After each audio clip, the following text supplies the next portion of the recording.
आज के लेक्चर में हम नेगेटिव फीडबैक मैकेनिज्म और पॉजिटिव फीडबैक मैकेनिज्म के दरमियान फ़र्क जानने की कोशिश करेंगे। याद रखिएगा कि हमारे बॉडी के अंदर मुख्तलिफ हार्मोन्स रिलीज़ होते हैं और वो अपना फंक्शन, अपना रोल प्ले करते हैं बॉडी के अंदर। वो अपना काम करने के बाद फिर इनके सेक्रेशंस रुक जाते हैं। तो ये हार्मोन जो है, इनके सेक्रेशंस को कंट्रोल क्या चीज़ करता है? अमूमन ज़्यादातर जो हार्मोन्स हैं, उनके सेक्रेशन जो है वो नेगेटिव फीडबैक मैकेनिज्म के तहत जो है वो कंट्रोल होते हैं। तो नेगेटिव फीडबैक मैकेनिज्म क्या है, ठीक है, और इसके बाद जो है हम पॉजिटिव फीडबैक मैकेनिज्म को भी पढ़ेंगे, ठीक है। तो नेगेटिव फीडबैक मैकेनिज्म क्या है? It's a mechanism in which result of a process inhibits the same process. यानी कि एक प्रोसेस का रिजल्ट ही उस प्रोसेस को अगर रोक दे तो फिर इस किस्म के मैकेनिज्म को हम नेगेटिव फीडबैक मैकेनिज्म कहते हैं। तो इसको समझने के लिए आए एक जो है एग्जांपल ले लेते हैं, ठीक है।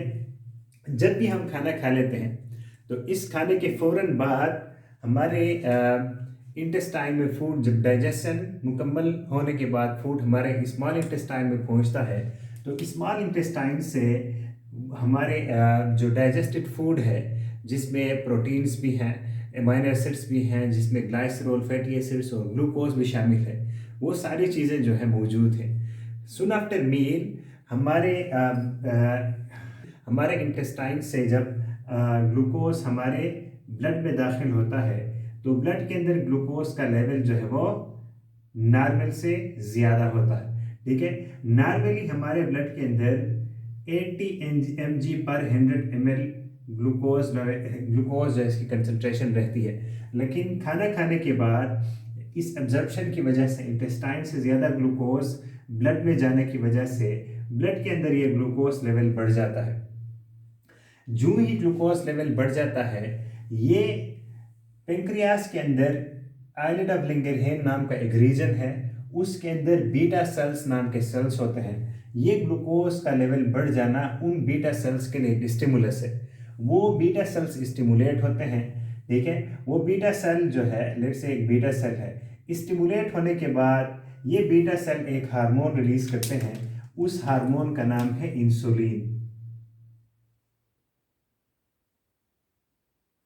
ये इंसुलिन ब्लड के अंदर जो ग्लूकोज लेवल है, जो कि 80 mg से ज़्यादा हो रहा है, ठीक है, तो ये इंसुलिन जाके इन ग्लूकोज के मॉलिक्यूल्स को ब्लड से निकालकर सेल के अंदर लेके जाता है, ठीक है। जब ये ग्लूकोज के मॉलिक्यूल ब्लड से निकलकर सेल के अंदर चले जाते हैं, तो ब्लड ग्लूकोज लेवल दोबारा 80 mg की तरफ आ जाता है, यानी कि ब्लड ग्लूकोज लेवल रिड्यूस होता है। तो यहाँ पे जब ब्लड ग्लूकोज लेवल 80 mg पे आ जाए, ठीक है, तो उस वक्त इस ग्लूकोज लेवल का 80 mg तक आना या इस 80 mg से कम होना ही वंस अगेन स्टिमुलेट एक स्टिमुलस है इस बीटा सेल के लिए, कि वो इस 80 mg पर 100 ml से जब ग्लूकोज लेवल नीचे हो जाए, तो उस वक्त ये बीटा सेल जो है ये इंसुलिन के सेक्रेशन को रोक देते हैं, ठीक है। तो इंसुलिन की सेक्रेशन जब रुक जाती है तो ग्लूकोज ब्लड से सेल्स के अंदर दाखिल नहीं होगा, ठीक है। तो अब यहाँ पे देखें, ब्लड के अंदर ग्लूकोज लेवल का बढ़ जाना और इसके नतीजे में बीटा सेल्स का इंसुलिन रिलीज करना, ये एक प्रोसेस था। और इस प्रोसेस का रिजल्ट ये है कि ग्लूकोज ब्लड से निकलकर सेल के अंदर दाखिल होना शुरू हो जाता है और ब्लड के अंदर ग्लूकोज लेवल कम हो जाता है। ये ग्लूकोज लेवल का कम होना इस इंसुलिन सेक्रेशन का नतीजा है, ठीक है। लेकिन ये नतीजा क्या करता है, इस ग्लूकोज लेवल के कम होने की वजह से ही ये बीटा सेल्स जो है वो इंसुलिन के सेक्रेशन को रोक देते हैं। हमारे बॉडी के अंदर ज़्यादातर हार्मोन्स जो हैं, उनके सेक्रेशंस वो नेगेटिव फीडबैक मैकेनिज्म के तहत कंट्रोल होते हैं। वो हार्मोन जो है, वो हार्मोन सेक्रेशन के बाद जो इफेक्ट पैदा करता है, वो इफेक्ट खुद ही इस हार्मोन के सेक्रेशन को रोक देता है। तो इस किस्म के मैकेनिज्म्स को जो है हम नेगेटिव फीडबैक मैकेनिज्म कहते हैं। ये नेगेटिव फीडबैक मैकेनिज्म जो है, ये एक सिस्टम को स्टेबलाइज रखता है। अगर यहाँ पे इंसुलिन एक मरतबा सेक्रीट होने के बाद ये कंटिन्यूसली सेक्रीट होता रहे, तो नतीजे में ये ब्लड के अंदर से ग्लूकोज को सेल्स के अंदर दाखिल करवाता रहेगा। एक वक्त ऐसा आएगा कि ब्लड ग्लूकोज लेवल 80 mg पे आएगा और इससे भी ये नीचे चला जाएगा, 50 mg पे आएगा, 40 mg पे आएगा। लेकिन एक वक्त ऐसा आएगा कि ब्लड ग्लूकोज लेवल इतना कम होगा कि बंदा जो है वो कोमा में चला जाता है, इवन के डेथ काज होती है। ब्लड के अंदर ग्लूकोज लेवल का कम होना भी लीथल है। ठीक है, तो इस इंसुलिन के सेक्रेशन को रोकने की ज़रूरत होती है। तो कौन रोकता है? ये इंसुलिन जो है, ये जो इफेक्ट पैदा करता है, ब्लड ग्लूकोज लेवल को कम करता है, उस ब्लड ग्लूकोज लेवल का कम होना ही इसके सेक्रेशन को रोक देता है। तो इसके नतीजे में सिस्टम स्टेबलाइज रहता है, ब्लड ग्लूकोज लेवल कंट्रोल भी होता है और नॉर्मल से कम भी नहीं होता। अदरवाइज जो है ये नेगेटिव फीडबैक मैकेनिज्म अगर ना होता तो ये नॉर्मल से कम होता जाता और आखिर में जो है पूरे सिस्टम को डिस्टेबलाइज कर लेता और इंसान जो है वो मर जाता।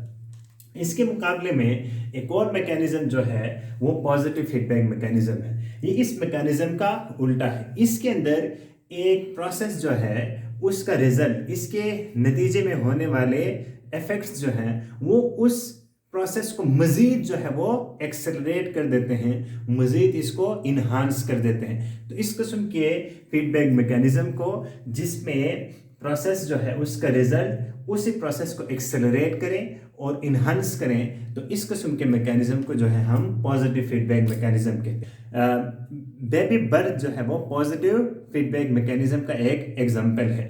ठीक है, नॉर्मली अगर आप ह्यूमन फीमेल के अंदर यूट्रस को देख लें तो ये एक इन्वर्टेड पेयर शेप्ड होता है। ठीक है, इसका ऊपर वाला हिस्सा ब्रॉड होता है, नीचे वाला हिस्सा जो है वो नैरो होता है। एक बेबी जब अपने मदर यूट्रस के अंदर होता है तो उसका हेड नॉर्मली वो अपसाइड होता है, ऊपर ब्रॉड जो एंड है यूट्रस के उसकी तरफ होता है और उसके लेग्स जो है वो यूट्रस के नैरो पार्ट की तरफ होते हैं।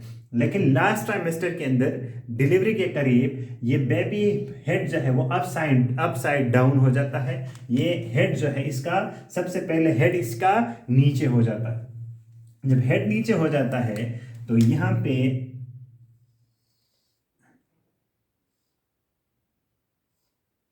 यानी कि इस बेबी के अंदर भी इसका जो हेड रीजन है वो नॉर्मली उसके लेग साइड में टेल रीजन से ज़्यादा ब्रॉड होता है। अब यहाँ पे डिलीवरी के करीब क्या होता है कि इस बेबी का हेड जो कि इसका ब्रॉड एंड है बेबी का, ठीक है, ये यूट्रस के नैरो एंड की तरफ डायरेक्टेड होता है, यानी कि यूट्रस के सर्विक्स की तरफ आ जाता है।